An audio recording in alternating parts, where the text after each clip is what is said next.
Monday morning and I've got the car back in the garage. It's got no first gear, no reverse gear. So I'm presuming that I've broken the lay shaft, the lay gear rather. I suspect I've taken off the teeth off the lay gear here, because that drives first and reverse. Right, it's now Monday afternoon and the engine is out. End cover off, and then get the clutch off, and then get the flywheel off, and then split the unit. Right, I'll go find a locking plate for the flywheel. Bolts onto one of these holes, stops the flywheel rotating whilst I try and take that nut off. Yeah, it wasn't very tight. Got a little locking plate on, and then managed to turn it with my big lever. I had to resort to a bit of heat on the flywheel to break it free with a puller, and a hefty smack with a hammer on the end of the bolt, and it popped out.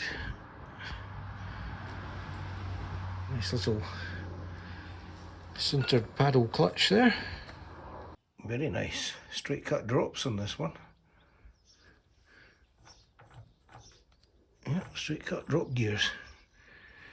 Very posh. The first motion shaft nut doesn't seem to be bearing down on the gear, on the input gear. That's the nut in behind this roller bearing. I'm saying we've got slack in that. I don't know if it's loose or whether it's just wearing something else. Okay, that's the engine separated from the gearbox.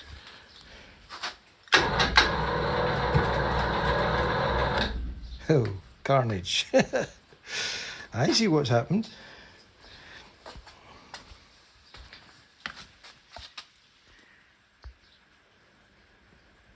Well, it has broken the lay gear, totally shattered it. And it's also lost a tooth off the, well, more than one tooth, 1, 2, 3, at least 3 teeth off the first gear.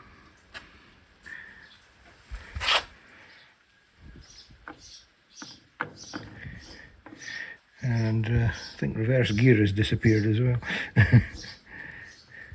Oh no, it's still under there, jammed up. So the rollers would have been out of the lay shaft bearings. Lay shaft bearings would have the rollers in them.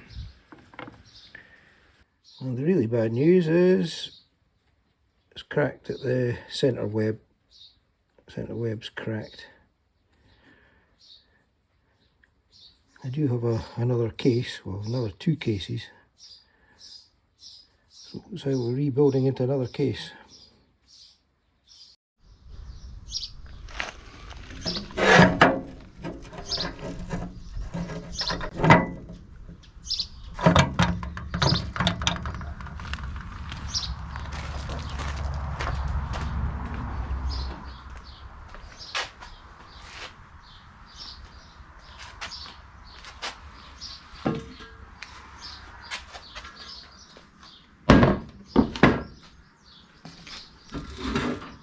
This is my replacement gearbox casing. I've already fitted the roller bearing idler gear mount on it, spigot.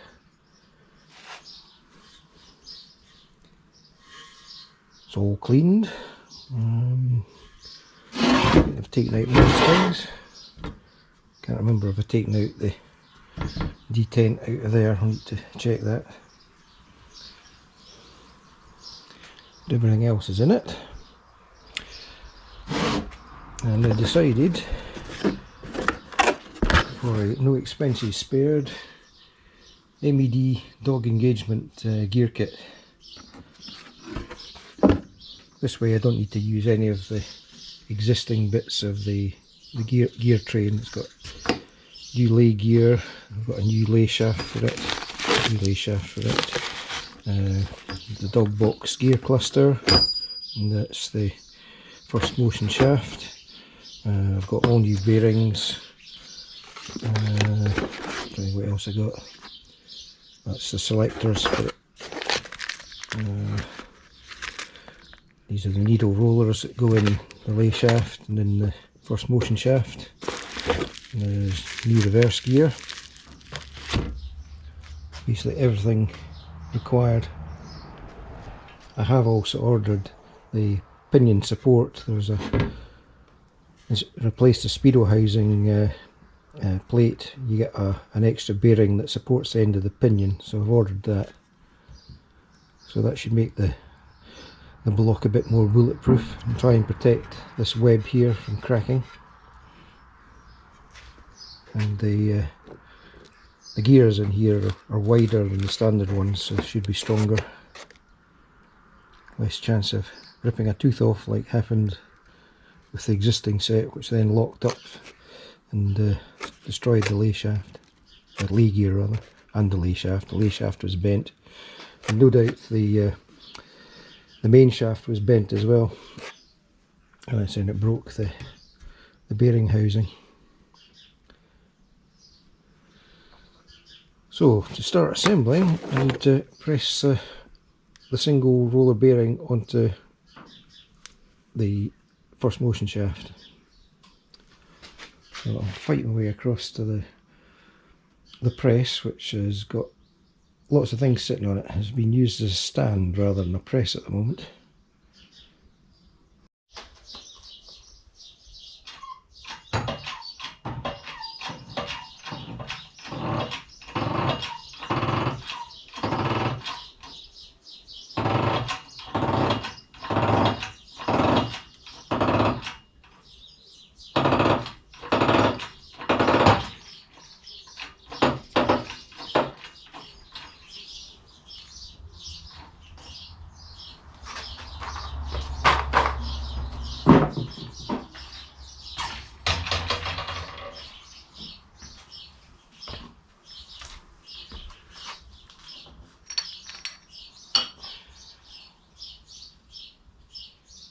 The bearing pressed on.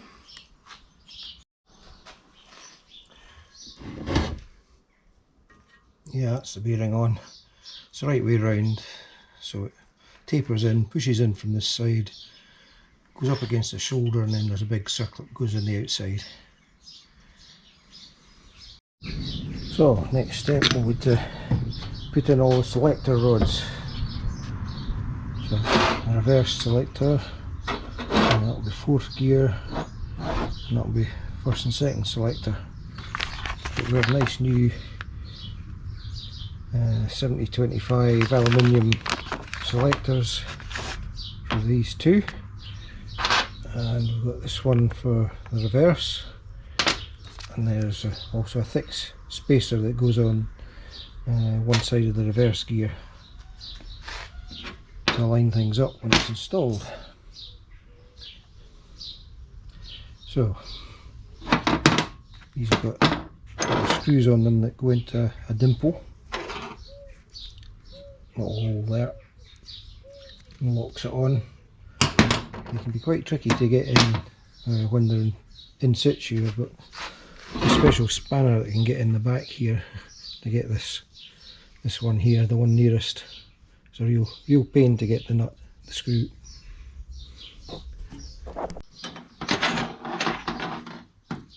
So there we have the old and the new one here, the old one there. Similarly, it's the third, fourth gear one. Just cleaning up the threads of the pins that lock the selectors in, full of Loctite.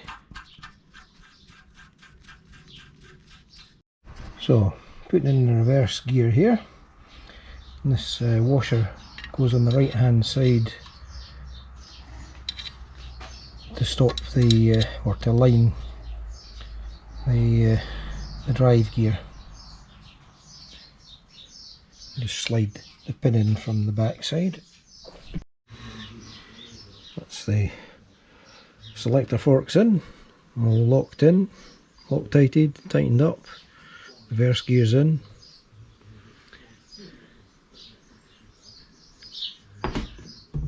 So I think the next thing I need to put in is the main shaft into the casing and then press in the first motion shaft and bearing. So put the roller bearing into the first motion shaft. Got a little bit of lube in there.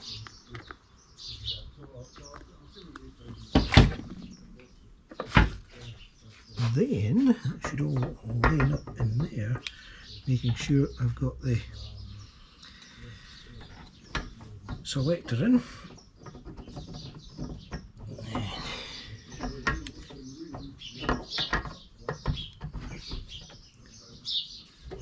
That's it, it's lining up. So we just need to tap in the bearing there.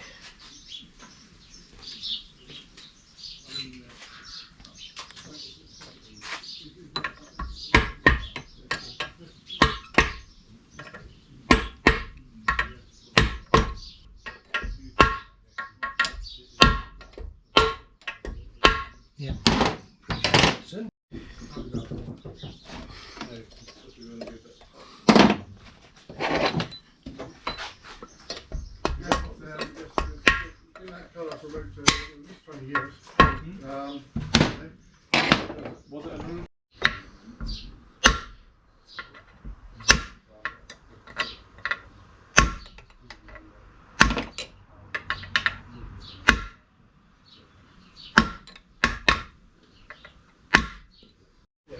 That's the bearing drifted all the way in. Now I need to put the bearing plate on and measure the gap for the preload.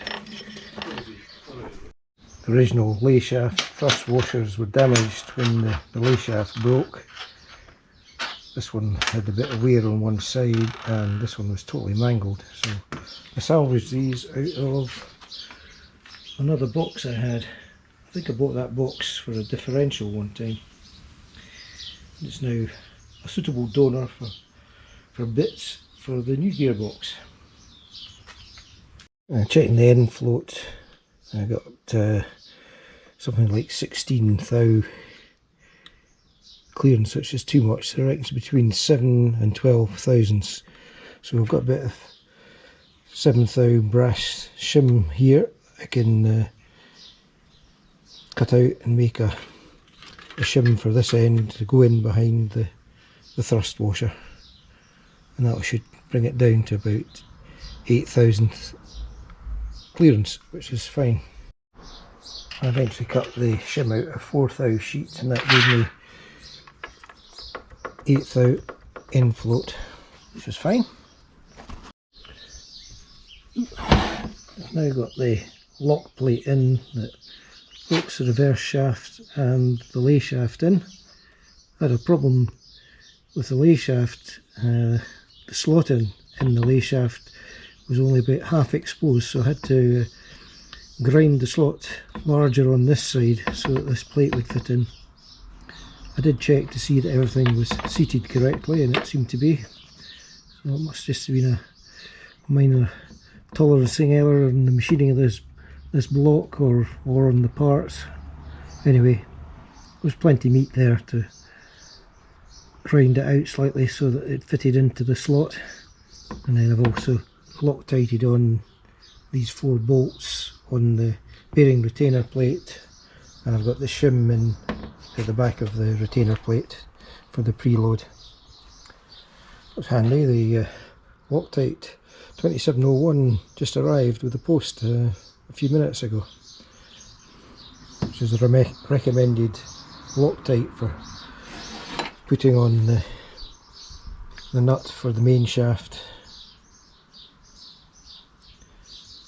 So we'll get that done next. I've locked it in first and fourth so that I can torque on the nut to 150 foot-pounds. X6 Loctite off. Right, it's Loctited, tightened to 150 foot-pounds, and I've knocked over the lock tab. So I've still to put some sealer on here for the centre oil pickup where it goes into the block, and bolt it on and bolt it onto the block here. And then finally I need to fit the input gear, lock plate, nut, and then the spigot bearing. And then it's onto the differential fitting. That's the first motion shaft gear in. Nut, lock plate and Loctited the nut on and put on spigot bearing and circlip. Still locked in a couple of gears. That's in first gear at the moment. Right, do the central oil pickup next, and clean the plate up that goes on the outside. That's here, and find a gasket. That's the gear selector plate and the gear selector rod put in.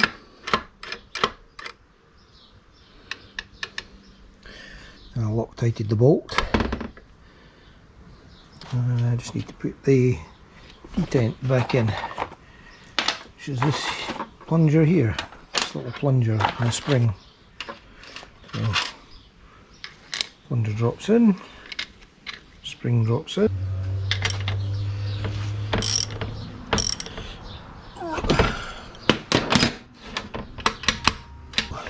End plate, I'll just temporarily put the end cover on because I'll be putting on the pinion support when it arrives. Supports the end of the pinion with a big bearing and a new end plate. Just setting the diff up. It's offset to this side at the moment, and putting the side cover on it pushes the diff back to the correct position. And then when I put the other cover on, I can measure the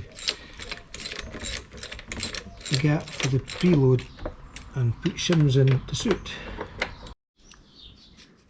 Right, the gap measures 4 thou.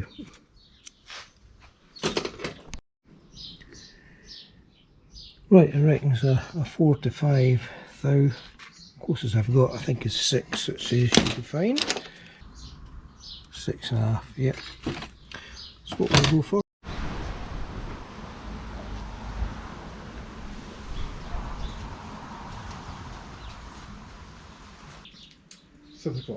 Ah, it's taking all day then. 16:56. There's a few bits left over.